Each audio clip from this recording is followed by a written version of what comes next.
So are you going to be editing this for us then? Just kidding. Is that my job Just now? kidding. Just kidding. You don't have to live with pain or chronic neuro issues any longer. In this podcast, you will learn how to stabilize your brain, body, and biochemistry for the rest of your life. I'm Dr. Teams, and this is the Neuro Reset Podcast. Okay.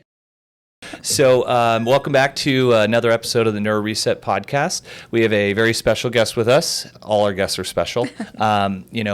This one is particularly cool for me because we were really able to see this all the way through from beginning to end without having to have like a whole lot of other practitioners involved, right? That's what I really like about this. And so these folks are listening just to kind of hear your journey, right? So everybody meet Makayla. Tell us a little bit about yourself, what you love doing, and we'll start after that, like where you were when you first came in. Yeah. Just a little bit about me. I'm a wedding photographer. I do destination weddings. I love rock climbing, camping, hiking, anything outdoors. I've done a lot of that most of my life, but I got sick when I was pretty young. I was about 17 when I first started to get sick, and it hasn't been like a constant thing, but on and off, like maybe a couple years where I couldn't function very well, and then a year where I could, and a little bit of chaos, a lot of doctors, not a lot of help before I came here, so thank you. My pleasure, our pleasure, yeah. Yeah. So, in this world that we're in, or that we were in, I guess we could say, is that term, I'm sick. Mm-hmm. What did that mean to you at the time? What does it mean to you now? Yeah, I felt so confused because I had no diagnosis. I didn't know what was wrong. I was like, am I really sick? No doctors can figure this out. It's just anxiety. Yeah, I right? did hear that one a lot. Oh, yeah. I mean, the anxiety added to it for sure, Yeah. which I've figured out how to get under control too. But, when I was younger, I could hardly get out of bed. I weighed like 50 pounds less than I weigh now, so I was like a little nothing. You're like a ball of muscle now, I've worked very hard for that. Yeah. I just spent a lot of time like really hardly functioning, tons of brain fog, nausea, stomach problems, anything you can imagine. When I decided to come here is after I had started fainting. And I was like, well, that's not going to work. It's going to be hard to do with a camera in your hand, right? Yeah. Or hanging on the side of a rock face. Yeah, I was no longer rock climbing or doing the things that I cared about. That wasn't really possible if I was going to fall off a cliff. Totally. So what level, I know there's colors and levels and things like in rock climbing. Yeah. Give us an idea of how much work you put in to get to, whatever levels you were at, so people understand your capabilities, but what your physiology was doing. I think that's important for a lot of people who are, athletes that feel like this. Yeah, and before I was climbing, I was always doing other sports. Like I did volleyball when I was younger, and then it just morphed into outdoor things. But I started climbing about 2 or 3 years ago. And when I first started, I immediately fell in love with it. So I was climbing at the gym literally until my hands were bleeding and I couldn't climb anymore. Yeah. But right now I climb 5'11s, occasionally a 12. I don't know. You don't know what that is. I know 7'11s. I stopped at one this morning. That's all I know. Close enough. Yeah. And so is that pretty difficult stuff? I would say it's decently difficult. Yeah. There are many people that are much better than me, so I don't want to hype myself up too much. Right. But yeah, She's very modest. It was a lot of effort to get there. So okay, cool. So when you came in, you started passing out, right? Fainting. Yeah. Did you have a diagnosis when you came in? Or what diagnoses did you have that you're comfortable sharing? Yeah. I don't really know if you could call it a diagnosis or not. I had a neurologist who told me that I had POTS. And MCAS. Just based off the symptoms or labs and testing, all of that? So they did all of the testing and it all came back negative, and they told me that I still had it even though the tests were negative. Okay. What did that feel like at the time? At the time, it felt great to feel like I had a diagnosis, but now that I no longer have the brain fog and all the things, I am a little more skeptical. Right. I don't know. It's very possible that I have or had both of those things, but I had a neurologist who wanted me to take meds, and he basically gave me the diagnosis so that I would try the meds, which ended up messing me up more. It was a whole not great Just a thing. Yeah. A thing. But I mean, But it was, I mean, you didn't have any other option at the time, really, yeah, right? yeah. So I was willing to try whatever, and I got to the point with that doctor that like the meds weren't helping me, and I needed something else. I actually found a different company that does something similar to what you guys do on TikTok or something. They were based out of Pennsylvania or something, and I was considering flying out there to do their program, and I was like, this is ridiculous. I'm sure there's something closer to me. So I Googled and found you guys, and Good old Google. yeah, good old Google. Good old Google. So what was the process like for you to then come in? Like, were you thinking about it a lot? Because I know we speak with probably 10 new patients a week that are in that same boat of trying to figure out if this is the right step for them. Yeah. And then it's our job to let them know, like, hey, this is the right place or not. Right? Yeah. Just like we went through that process. So what was your process to, like, once you found us, like, what was that like getting in here, and the thought, like, what was going on in your world to take that next step? Yeah, I think I was just like so ready for someone to help me because I have no medical background. I was so confused about what was going on. I remember I came into this office and I sat in the lobby and next to Charlie. And we sat there and talked, and she was talking about how much better she got, and I sat there and cried. I'll cry right now too. Just before I met you guys or like had any experience here, I just like sat in the office and cried because I felt so hopeless. And it's just been so good, and thanks. Just like truly life-changing. I felt like I was like unable to do anything anymore other than like just barely scrape by working. Like I would go to a wedding and struggle through it and pretend like it was fine. And I don't even know how many doctors I went to. I probably upwards of like 30 different people trying to figure out what was going on. And this was like the first time that anything really helped me. So I sat and talked to the other patient that was doing well, went back there, and I was like, I will do anything that you tell me. I was just like so ready for something to change. Yeah. So what was different about our first appointment then compared to some of the others that you may have been to? I just felt like this program was such a better fit for me than just like normal doctor's offices because it was something that I could like actively participate in. It wasn't just like here, go get this blood work and these tests and I'll give you these meds and we'll try them over and over until one sticks or doesn't. Like I came here and it was like, here are all of these things that we can do that you're also doing. You're not just going to sit there and do nothing. And I don't know, I got to the point where I was so done with testing and medicine and all the things that I was just looking for the opposite of that. Yeah, for sure. We hear it a lot, but there's a time and a place for it, right? Yeah, there definitely is. Yeah, and it may have bought you some time until our SEO worked good enough. It all works out when it's supposed to work out. If it happened too soon and you weren't ready, then we may have never crossed paths. It just, I think everything works out the way it's supposed to work out, and I'm glad it did. So when you first came in, you're passing out, you're crying in the waiting room, but you were hopeful at that point, it sounds like. Yeah. What level of function would you grade yourself when you first came in? I think that I lied to myself and I told you that I was at like a 70% of what I was capable of. And your mom was in the room, right? And she's like, well, maybe not. Yeah, she gave me the look. And so, we had a little conversation about that. And because she's a pusher, right? Yeah. So that you hear it in the history. I'm an athlete. I'm going to push through stuff. I'm going to play through pain. Yeah. I'm going to do more work than other people. Like you hear that in the history, and then you have to understand how to work with that case. And help you understand that pushing through is actually worse for you than backing off. Yeah. Right.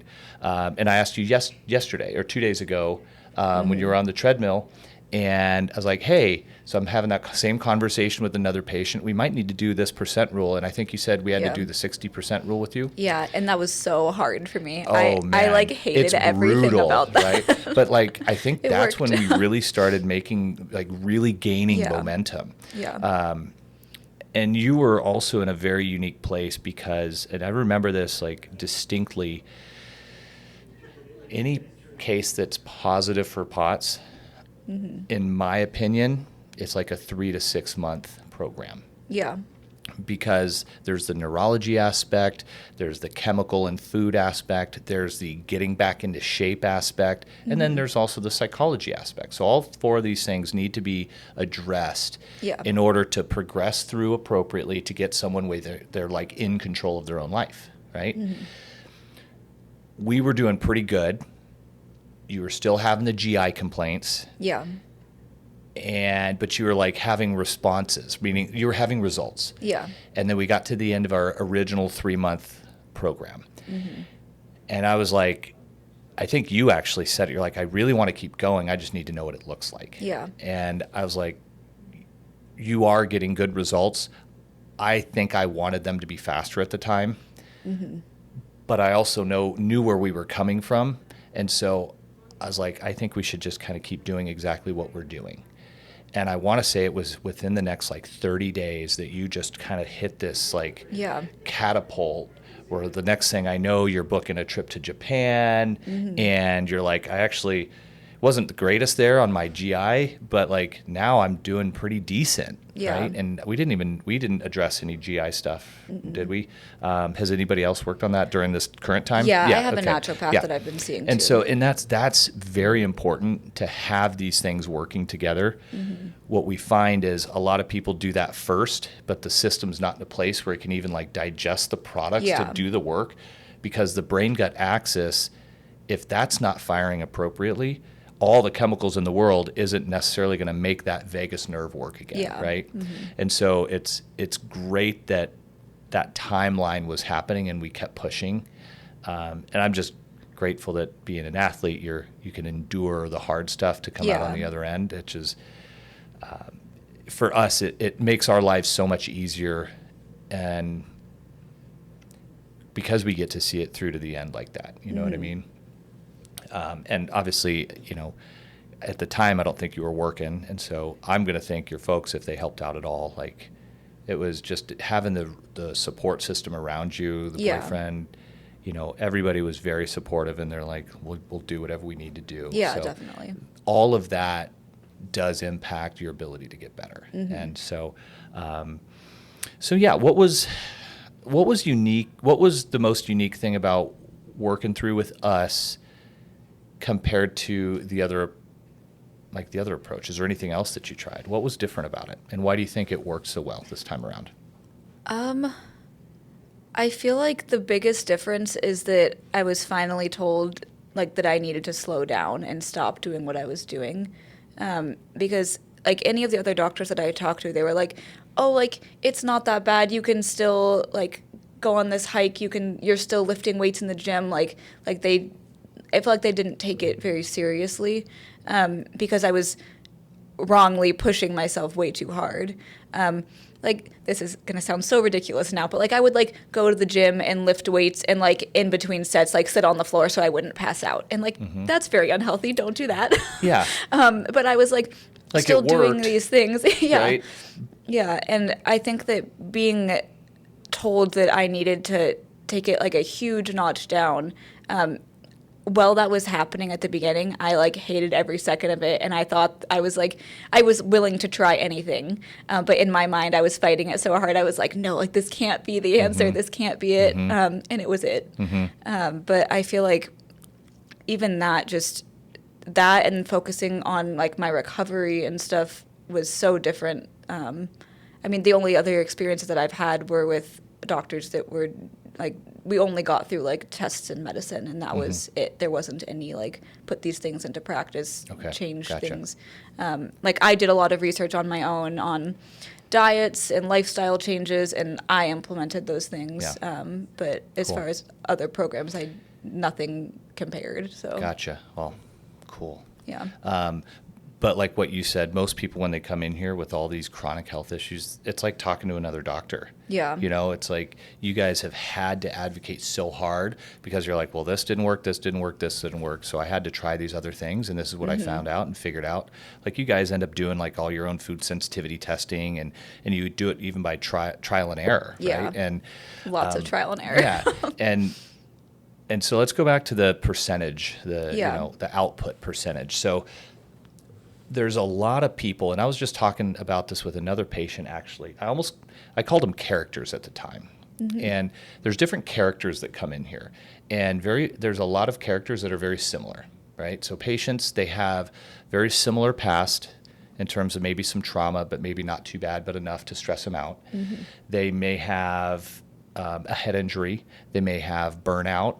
Right? They might just be wired to fire at like 150%. Yeah. And they do everything really intense at 150%, and it works great until it stops working as well. Well, I got to work harder to make up for this little loss that I'm experiencing. So then they go a little higher and a little higher and a little higher. Well, as that like 150% is burning out, Yeah. right? Which we now know. Yeah. And even if you love working out and you love what you do for work and you love traveling and you love all these things, the body still has to take time to recover. Yeah. No, I definitely was not giving it any time to recover. Right? Exactly. And having that conversation, it's like, oh, well, this is obvious. We got to do this. But at the same time, as you guys are noticing, she's so chill that it's not going to be an obvious thing to think about, right? Like nobody really knows how intense you work out. Nobody really knows how much you focus while you're at work and how many hours you're actually on your feet. Even the driving and making sure you didn't forget anything, and the prep and carrying all your stuff, and like everything you do is physical. So your body is going to take a beating, and it requires a lot of energy to do that. Yeah. And so if you can't stand up and you pass out as a result, like you don't have enough energy to just remain standing, right? Yeah. So as we look at this percentage number, we'll say most people out there are running at 100%. Your 100% is actually more like 150. Yeah. And in here in the office, we started talking about the 80% rule. That was the initial part of the conversation. So if you back off 80% on every single thing that you do in terms of intensity and or time, that's going to save us 20% energy. The problem is if we do that with you, you're still at 120%. So you're still using up too much energy. So we did, I think, the 60% rule with you. So we brought that down. What's the math on that? 60. So 60 points, but 40%. And so it took you getting down to that 60% rule to finally start like refilling your energy reserves, right? Which allowed us to all of a sudden, boom, like the body responds appropriately when it has the substrate to do so, right? And so I think, what was the timing on that percentage and like Japan and after? I think that Japan was after we had discussed that I could start increasing things again. Okay, cool. So I was already starting to do better then. Okay, great. And then I feel like after Japan is when I came back in and we talked about extending and doing the program longer. Okay. And then it was like 30 days after Great. that I started being able to do like All the everything things, again. yeah. Super cool. I think one of the last times I came in and we were talking, I told you that in like one weekend I had gone and hiked one day, Prescott, rock right? climbed the next day, paddleboarded the next day, and I came back and was like totally fine, like just like barely tired. Yeah. Which is, anybody's going to be a little Yeah. tired after doing all that, but Yeah. the recovery piece is like your body's still in that place to recover, right? That's the best part. Yeah. So when we saw your podcast, we do a review every morning of all the cases that are coming in. We work and just make any changes. If this is happening, we make these changes. We need to do reevals, stuff like that. So we come across the podcast, right? I think I told you in the beginning, very typically this takes 3 to 6 months. From the day that we started your first appointment, I think it was February 4th, we're 1 week shy of 6 months. Yeah. And so how long have you been feeling like this today? Like a couple weeks, a month or two? Probably a month or two, month and a half. Okay, Yeah. so let's say a month. So that was like almost 5 months to the day Yeah. that you feel like you're really back at it. Yeah. Do you feel like there's more room for improvement, or do you feel like you're like, oh, this is awesome, I love where I'm at? It's in my nature to say there's always more room for improvement. So let's go back to the normal people 100, right? Yeah. Do you feel like if you didn't do anything harder, like pushed anything more, that you would be totally content with where you are right now? I think that there are still a few things that I want to keep working on. I would say that I'm doing so well, and I'm like back to doing all the activities I love, and I'm not exhausted by them. And like I've also learned that I just like don't need to push myself to crazy lengths to have fun doing them. Yeah. But I still occasionally have a bad day, which to me doesn't seem like a huge deal. Like it's 115 degrees where we live. Sometimes if I go outside, I just feel like crap for a couple hours, but then I'm not down for a week like I used to be. So it seems so minimal to me now in comparison to what it was. Cool. That I'm very happy with where I'm at. I love it. Yeah. I love it. 6 months ago, did you think that this was possible? No. Right? Yeah. Now, out of curiosity, did any of the other docs that you went to see for this stuff beforehand, did they tell you that it was not possible to heal from like POTS or this place? From the standpoint of like that meds were the only thing that would make me feel better. Most of the doctors that I spoke to were like, here are the options for the medicines you can be on for the rest of your life. End of story. Otherwise, you're going to feel miserable all the time. And basically, even with the meds, you might still feel miserable all the time. There was just not a lot of options. Yeah. They didn't have any other options for you then. Yeah. Wow. I think that there's generally, it's like a newer diagnosis. Like it's something that a lot more people are being diagnosed with now. And I think that there's just kind of a lack of information in the medical community about it. Yeah. But yeah, it is funny because like POTS is the hot word. Yeah. And there's a lot of people that have POTS. There's a lot of people that almost have POTS, right? So that's where, and I talk a little bit about this on social media. It's like dysautonomia is technically an umbrella term that encompasses all these other conditions that POTS falls under a dysautonomia condition. I feel personally that dysautonomia describes what most people experience in this functional state, right? So you're passing out, you've got orthostatic hypotension. Great. Well, what's the treatment plan for that? Here, take these meds. Your heart rate goes up. Okay, that's POTS. Well, your blood pressure goes down and your heart rate goes up. Well, it's like kind of POTS, but it's kind of this other one. Well, it doesn't have to be one of them because the physiology, the structure of the function of the physiology dictates the response, right? Like you could say the same for your camera, right? Your camera is dysregulated because your niece got in there and twisted your aperture, right? And it's like, okay, the exposure time was way different. Yeah. And they disconnected the lens from the thing. I've got the wrong lens. So like the dysregulation of the system is based kind of on the input, which is what takes us all the way back to how are you wired? What's the history like? What's that sympathetic gas pedal at? And okay, you're at 150%. We got to tone this down a ton just to get any chance of getting better, right? Driving the brain, like as you lift as you lift weights and you do all this rock climbing, if you're using the wrong technique, you're not going to get better at the climb. You might get stronger, but you're not going to get any better, right? And vice versa. If you're lifting improperly, you have a higher risk of hurting yourself than improving your life.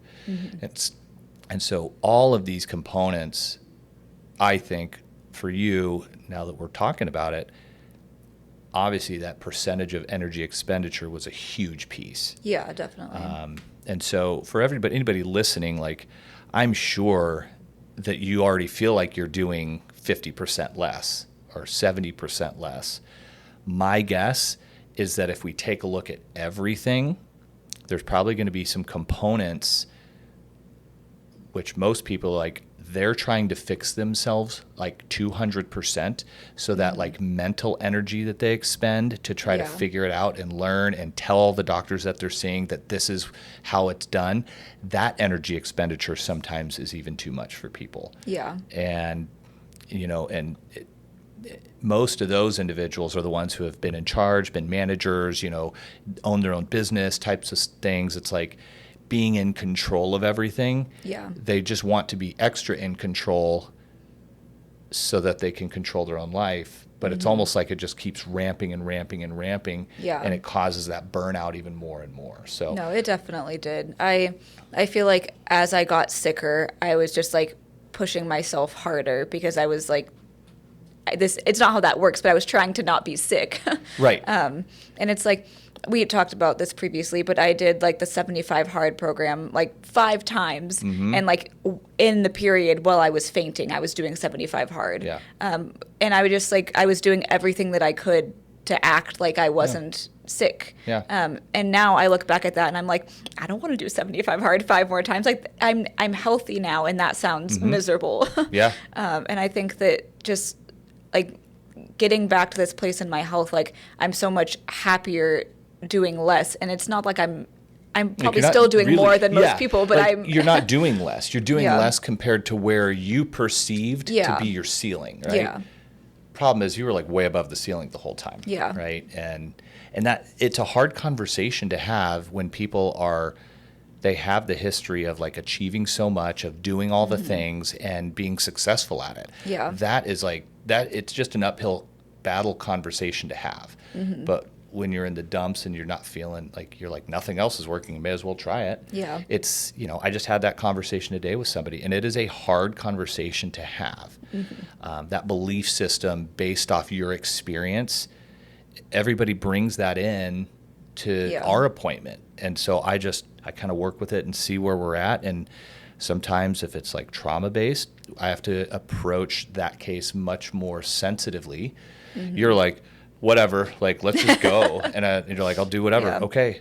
Like the difference in your responses compared to some of these other more, I'd say, sensitive cases, there's always a reason or an excuse why something won't work before they ever try it. Yeah. And your response is, okay, I'll give it a shot. Yeah, and I think a lot of that was just a timing thing, like the fact that I had done all of these other things and gone to all these doctors before I came here. I would say that, like, previously I would have been much less receptive to what you had to say. Sure. Like, I probably wouldn't have come in and been like whatever you tell me to do, I'm going to do it. But I just I had gotten to the point where I was just like all in. I was just going to follow whatever you told me and hope that it helped. And it's because, like, from what you're saying, it's because you basically hit rock bottom. Yeah. Right? Yeah. So this is an interesting conversation, I think, where this is going to go. What would you say to people out there listening to this that are in your position, but they're not at rock bottom yet, where they like wouldn't do everything you know what I mean? Like, if you're halfway down and you're like, I can still fix this. Oh, I wish I would have done it earlier. How can we have a conversation with them based on where you've been and what you would have been receptive to at that point? Yeah.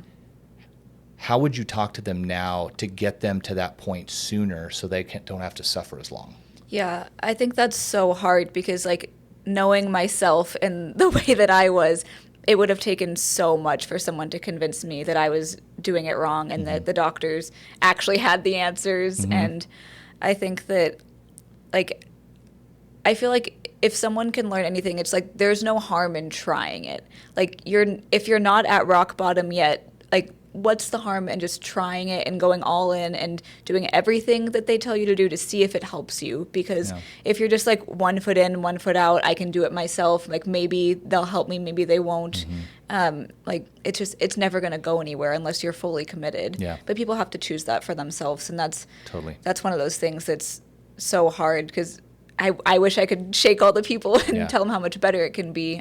But yeah, it's hard to get that through to some people. So. And, it is hard, but when we get to that point, a lot of cases come in and they're not there, but like in the first 30 to 60 days, they get to that point. Yeah. And that's when everything changes, right? And I'm not saying just do what we tell you. Yeah. It's being in that mental space to truly heal. Yeah. Right? especially those go-getters, the super successful people that are going 150%. Those are the ones that can make a decision and everything starts to change the next day. Mm-hmm. And just like, we talked with a couple, I think it was Amy a few podcasts ago, she made the comment, like, basically she just gave up control. Yeah. And think about that. Like, you let go of the reins. I think that's what I was trying to get at when I was saying, just to follow whatever you were saying. It was just that I was finally okay with being like, someone else has to be in charge of this. I can't be me anymore. So how much energy did you feel was associated with that control piece? Like, all of it. Right? It's a lot. It takes a lot of energy to not do what you've done every day of your life for the last however many years, Yeah. And that right there, and that sometimes that one decision, not trusting blindly, but trusting what we share with you. Yeah. It's like, if you can do that in 3 to 6 months, you can be feeling completely different. Yeah. Right? It can't get much worse. Right? So it's I was either hoping you do, it couldn't get much right? worse. And it's like, you do it now, you're going to avoid the next 30 to 60 days of just complete turmoil. Yeah. And that's why every case that I talk about, it's like, psychology is this big or it's this big. Yeah. Most people fall somewhere in the middle and they don't even know they're doing it. Yeah. That's why everybody gets a book. Yeah. Yeah. So, okay. So, we could probably talk for quite a bit longer on this. And I do appreciate you sharing everything. Mm-hmm. You're actually quite the natural on camera, even though you're behind the camera all the time. So if we were to close this out and you were to kind of try to sum things up for people listening, what are some steps that you would give them? And what would you suggest they do or not do? And then lastly, the last question you're going to answer is, where are you going to travel next? Okay. I like that one. Yeah. For advice, I feel like if I could go back in time and talk to my previous self, I feel like I would start to do my own research earlier. So I feel like you, at the beginning, kind of blindly trust people, and then you get to the point where you're like, I trust no one. Mm-hmm. And I feel like I was just battling so much in my mind over this. And I think that if people can get to a point where they do as much research as they can and then really try to like dive into whatever it is that they pick. Like, maybe it's not here, maybe it's somewhere else. This worked great for me, and I think that it's a great option. But I think that just like fully committing to whatever it is you're going to try and not letting it wreck you if it doesn't work, you know? Like, there's nothing wrong with trying something, trying it fully. If it doesn't work, you move on to the next thing. I think that part of my mental struggle with it was like every time something didn't work, I was just like destroyed by it. I was like, I'm never going to get better. It's never going to get fixed. And obviously this was the answer for me, so hopefully it is for everyone else too. But I think that just like putting less pressure on the situation and like doing your research, but also knowing that like it's going to take a while and it's not going to be immediate. And I think that there's just like when you're sick, it feels like it needs to be fixed right now. And even if like when I started, if you would have, I think that if I would have focused on the fact that it could be 6 months, I would have lost my mind. I'd been like, that seems like so long. And now it seems like it was so fast. Like I feel like it was yesterday that I came in here for the first time. So I think that like really finding a way to be okay with the journey of it, which is hard when you're sick. Focus on the journey instead of that end result. Because it's like black and white. If you don't achieve it, it's like a failure, right? Yeah. But if you keep focusing on the journey, on the process, and doing the right things, like you almost have no choice but to start moving in the right direction, right? 100%. So where are you going to travel next? I feel like my next ones are all for work, but they're all fun anyways. Okay. I've got weddings in New Jersey and Montana. Ooh, Montana, nice. And then I'll get to take a vacation in December, and I haven't decided where yet, but somewhere tropical. But okay, cool. I'm hoping to go back to South Africa next year do some Very more wildlife photography. So Right on. hopefully Very that all cool. works out. But. If you need a place to work, you can work in our waiting room and help us out with some of these new patients we see if you ever want to. Perfect. So I appreciate you taking the time and sharing this, sharing your journey and giving the good advice and just being open to kind of what, like the message that we're sharing. Yeah. Right? So I think what we're doing has the opportunity to help almost everybody. Yeah, I agree. think there's certain cases that may not need to be here yet or should be here first. Mm-hmm. But most cases that are going through that are sick, they need like a team approach. Yeah. And working with naturopaths and dietitians and personal trainers and psychologists or hypnotherapists, medical doctors, like working all together to get the result, I think it should be what happens on a regular basis. Yeah. I think we do a pretty good job, maybe better than most, in trying to accomplish that. But at the same time, just give us an opportunity, and that's, I think, where the magic happens, just taking a chance. So, all right. Well, thank you again. Thanks, everybody, for tuning in to this episode of a Neuro Reset Podcast. We will catch you next time.